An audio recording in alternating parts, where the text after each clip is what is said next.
George, Andrew, how are you? I'm good, thank you. George, you started something in London. We did that. Really? We did. We started many things, including a tradition of me asking you tough questions. Do you remember the boutique video we did? Yes, absolutely. I asked you to choose one watch. Now, the community have said, can I ask George a question? Of course. So, Anytime. are you ready? Of course, anytime. All right. You can't ask that. Georges Kern Breitling version. Come inside and join us.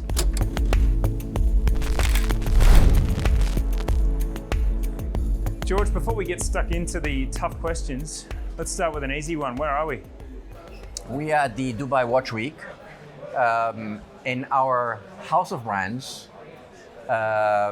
with three brands, with Breitling, obviously, which is official. That's the official floor. And then we have a secret floor upstairs with Universal Genéve and with Gallet.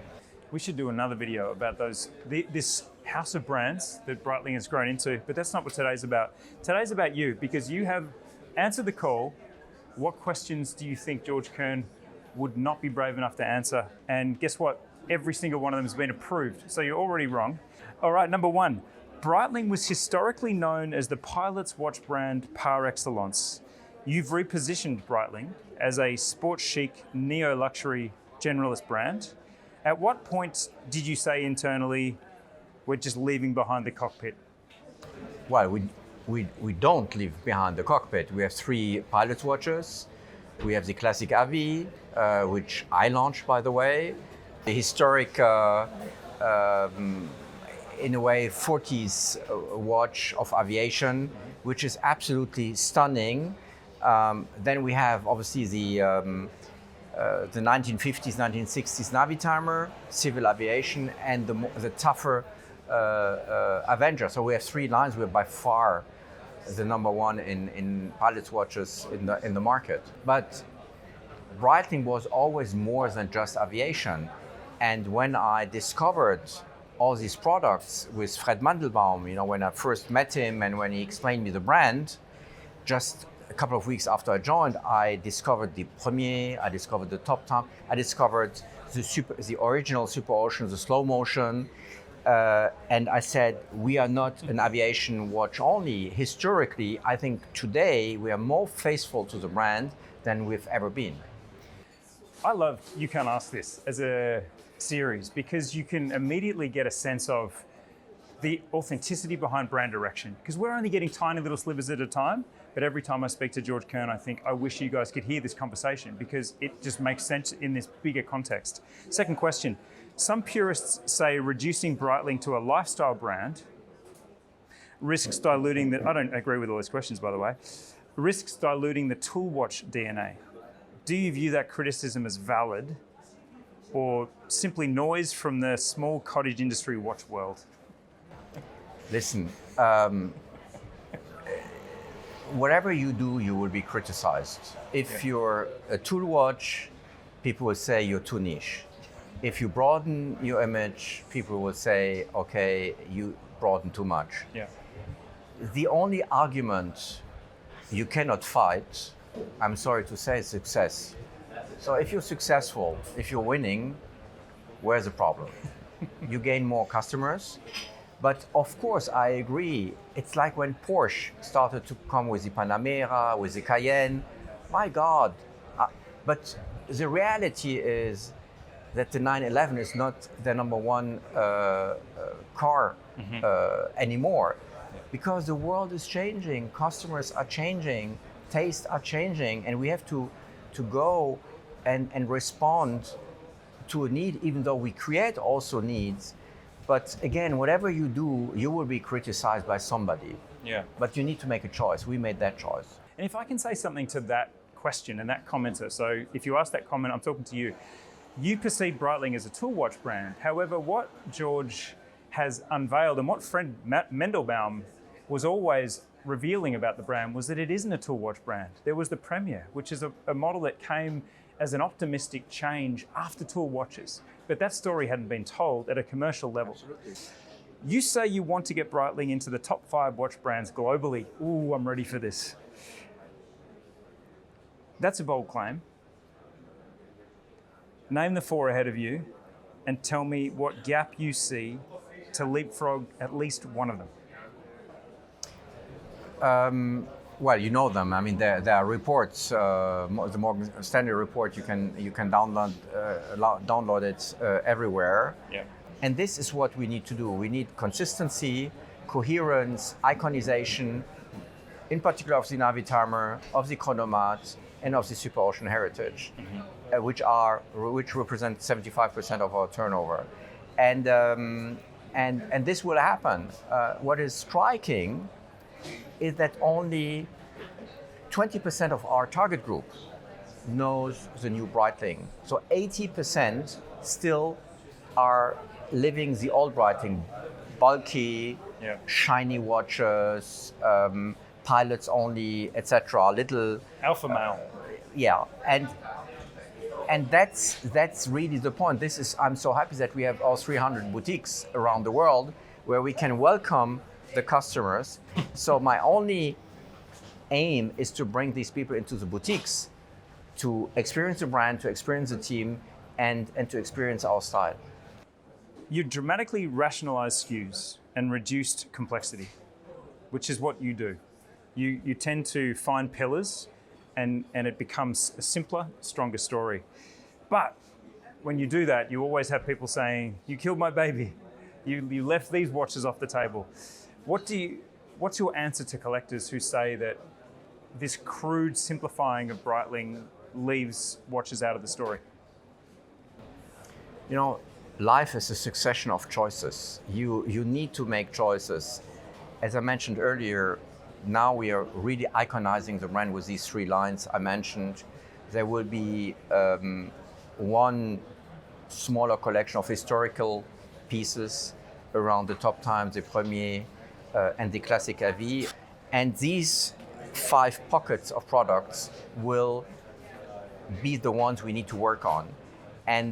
But still, we have a very wide collection with different choices, perhaps less references, but honestly, I'm sure that everybody will find at least one line or one reference he or she likes within Breitling. You've emphasized in-house manufacturing and higher price points. At what point does Breitling risk becoming inaccessible to the young, more casual luxury is the buyer you're targeting? How's that possible when things are becoming more expensive, more in-house? Okay, number one, I'm a believer in being reasonable in pricing. I don't believe in price increases for the sake of price increases. What happened at Breitling over the last couple of years is that we became 100% in-house movements with the B01, which is in all the series, and with the B31, which we launched at the beginning of this year. So we have a dramatic added value. So we went from a V4 to a V12, and people know that, then accept that. That's number one. Of course, our average price as a brand increased in the last 7 years from 4,300 to 7,200. This is why we are now launching Gallet next year, which is not a copy of Breitling. Gallet has its own identity, its own products, beautiful history, beautiful image, beautiful story set. And this brand will be positioned between 2,500 and 5,000, so below Breitling, to cover that segment. You cannot stretch a brand indefinitely, neither to the bottom, neither to the end. And this is why also there will be another brand called Universal Genéve, which will cover a totally different segment. But to be precise, Gallet will be the sister brand of Breitling. It will be distributed in the boutiques of Breitling. We will mention that it is a sister brand of Breitling, made by Breitling. It's written and engraved in the case, on the case. And that's the answer to your question. But these products will have Silita movements, which is very different at a totally different price point than what we can do with our in-house movements. One of your team said to me when I walked in, Andrew, great to see you. You've dressed for Gallet. Exactly. What the hell does that mean? It means that the overarching story of Gallet is Wanderlust. So it's Wanderlust. Wanderlust. Okay, I said it with a German accent, but you did it with an English accent, but you get it. So it's about exploration, safari, etc., outdoor. And this is the storytelling of Gallet, and you're perfect. I just need to get you one of our new caps. Can we get a Gallet cap to put on his head? How would I dress for Breitling and how would I dress for Universal Genéve? Breitling, very good question. Breitling, okay, we have two. Yeah, well, we are, a colleague of yours said we are the streetwear company of watches, which I thought was a good point. That's a compliment. And you see it, you know, how Erling Haaland is dressed or how Austin Butler is dressed. And we had to define another style for women, which you have seen in the Lady Premier, a little bit more chic, but still very urban, and with a zest of fun. So we don't take ourselves seriously, but you know, guys are always more casual than women. When you go out, you can go out like this. Your companion might look different, a little bit more chic, I guess. And this is what we try to do also with Breitling. And Universal is something. It's tailored for sure. It's okay. Let me offer you this. Hang on. Let me take this out. So, here's Gallet. This actually does somewhat fit the outfit. I have to give you Exactly. This is why. You know. Should we grab a Gallet watch? Just one? I mean, we've totally derailed the interview. We can do this with a vintage watch, yes. But so Universal Genève is Universal Genève will be totally different. Universal is for those, and I will not say more, who don't want to drive a Rolls-Royce, which is a beautiful but very conservative car, and who don't want to drive Lamborghini. Okay. So in terms of high end, it will be very much in the middle. And I'm not going to say more. Okay. The move to higher price points is clear, but the luxury market over 10K is increasingly crowded with independent watchmaking and major groups. Does Breitling risk being Me Too in that space rather than category defining? With Breitling or with Universal? Breitling. No, I mean, we're too big for that. I mean, we have 300 boutiques. We have this visibility, we have the means. And it works. I mean, when I see how, as I said, the average price increased and how... In how many years has it gone from 4 to 7? That's outrageous. Well, it came when we really industrialized the B01, when we launched the B31. But now, when we industrialize the B01, we have now today, for instance, in Navitime, only B01s. Okay. So it totally changed the ball game. The average price of a Navitime is around $7,800. I've got a question that I think you might actually not answer. So we finally got there. The B01, you just mentioned it. If you could go back in time and communicate the partnership with Tudor that resulted in the B01, would you do it differently? And do you think it's been perfectly executed? Well, I was not there when they started to work with Tudor. I have zero problem. I love that partnership. I had breakfast with Jean-Frédéric Dufour the other day. It's all good. And I think they like our movement very much, and they're very happy that we ship them. So it's all good. I have no problem. You don't feel that confuses the market at all? No.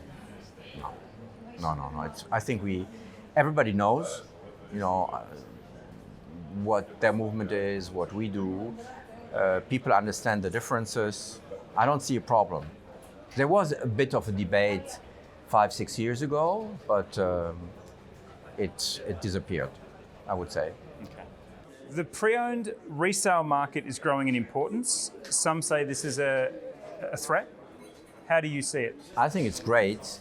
And what is interesting is that young people come into analog watches through vintage watches. I see it with my son. He's collecting vintage watches, and this is the best... How old's your son? 27. And this is the best way of entering the market.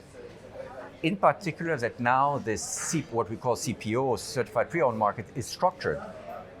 10 years ago, it was not structured, it was gray market. Today, you can go to Bucha, to Tourneau, to many other Rischenbeck, you can go to many retailers and you have certified products with guaranteed, with the stamp of the manufacturing, which gives reassurance. You have a market like with used cars.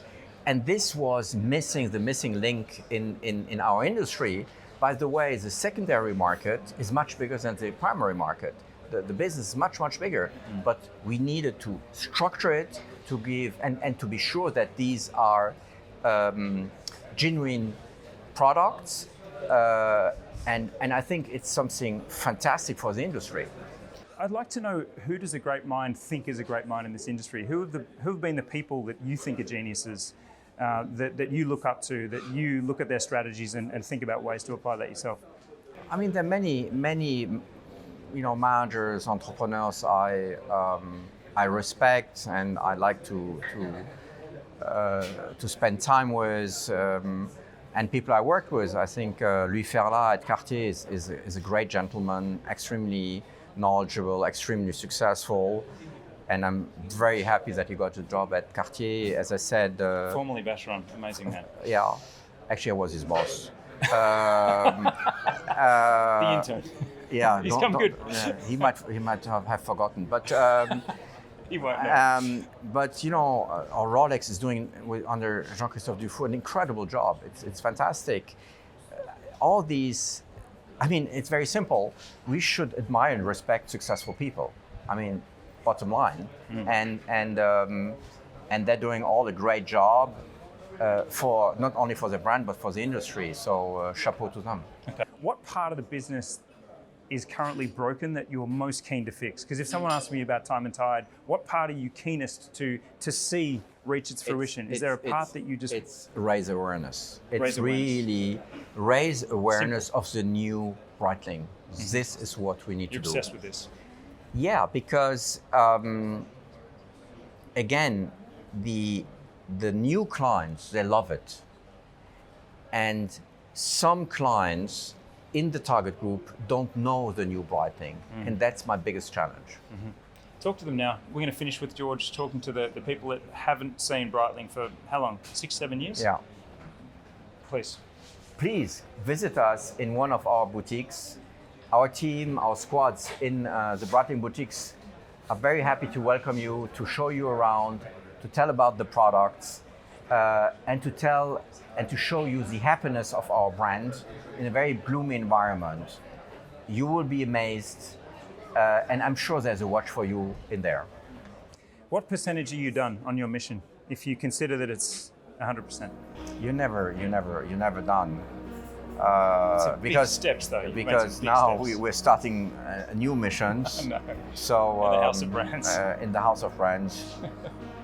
But no, we're on the right track, but many challenges to take. When we speak to George again, I will get a chance to ask questions again. So please, if there was anything that was missed, ask him below. Thanks for watching Time+Tide. George, thank you. Thank you. Thank you. It's Let's enjoy it. always.